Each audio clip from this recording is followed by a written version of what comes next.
People who look for shaitan, they'll find him. There he is. Iblis, Khabis. Grab hold of him. Yeah, let's tear him apart. It's him.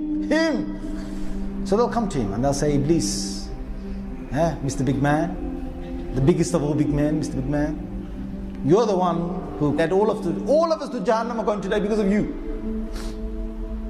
He's going to say, Iblis is crafty, but you're going to see how crafty he is on the Day of Judgment. He's going to say this, إِنَّ اللَّهَ وَعَدَكُمْ وَعَدَ الْحَقِّ وَوَعَدْتُكُمْ فَأَخْلَفْتُكُمْ. Allah gave you a promise and I gave you a promise. Allah gave you the promise of the Quran and I gave you a promise of whispering into your minds and your hearts. Allah told you, you will get Jannah for this. I told you, don't worry about it, just do it. It's nice, man, it's nice, enjoyable, man, enjoy, boy. I said that to you. وَعَدْتُكُمْ فَأَخْلَفْتُكُمْ. I gave you a whisper in your hearts and I promised you, don't worry about it. You didn't listen to Allah, but you listened to me. فَلَا تَلُومُونِي وَلُومُوا أَنفُسَكُمْ. Who you gonna blame? You're gonna blame me for leading you to Jahannam, or was you led yourself? You had the choice to believe the Rahman or the Shaitan, and you chose the Shaitan over the Rahman. So don't come to me today telling me what I should do for you. مَا أَنَا بِمُصْرِخِكُمْ وَمَا أَنْتُمْ بِمُصْرِخِي. You cannot save me today and I cannot save you today.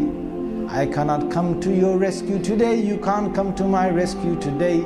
We're both here. We're both here in Jahannam. Basically what his motto is, now we're even, Stephen.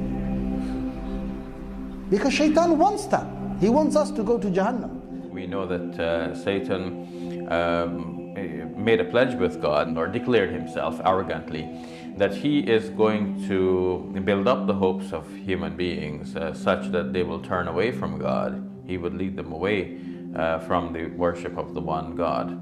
So what we know more generally is that Satan builds up the hopes of human beings for a long life in this world, and ultimately that they will have good in this life regardless of whether they worship God or not. So he promises them immortality together with immorality. When the final judgment is made and God reveals his power and his control, that is when people will realize that Satan has beguiled them, and Satan himself will now confess, I made a promise to you and that was a false promise. God has made a promise to you, that was the true promise. But Satan also defends himself against blame, because now people know the score and they begin to blame Satan. You are the one who misled us. But Satan's response to that is, do not blame me, but blame yourselves. The extent of my work was only that I gave you this promise and you obeyed, you followed.